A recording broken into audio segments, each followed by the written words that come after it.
Estonians are, he's the ultimate troll. What Estonians are trying to pioneer. So he's the counterexample to the anonymity.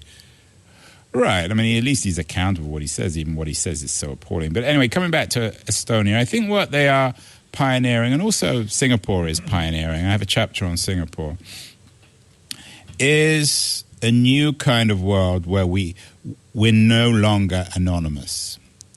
It's a radically transparent world, and a lot of libertarians will say, well, that's terrible, that's Singapore's Orwell. an authoritarian state. Well, do you want to be...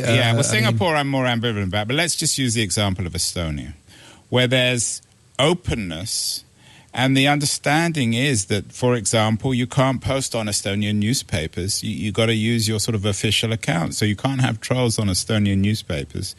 And the police, of course, can look at your records if you do something wrong. But the interesting thing is it's a social contract of reciprocity. So the Estonian state or the government or the police can't start looking at your records without telling you.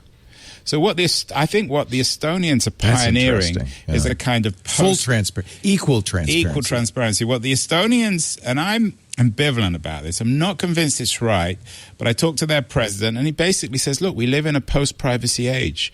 In the age of big data with smart cars and smart homes and smart everything else, we can't rely on the privacy of the 19th century. So if you accept that, we need to build a world where we have rights in an increasingly transparent place. So I think that's the most interesting thing that Estonia is doing, and I think they're really pioneering that.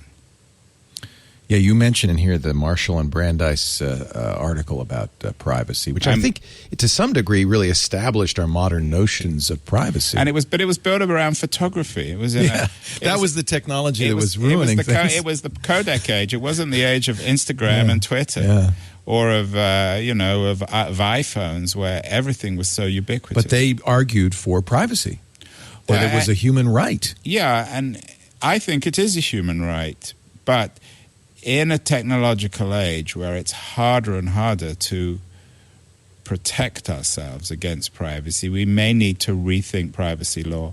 So I think the Brandeis rule, the 19th century understanding of privacy, I support, but in the 21st century, I'm just not sure how realistic. So I think what the Estonians are doing are pioneering something different.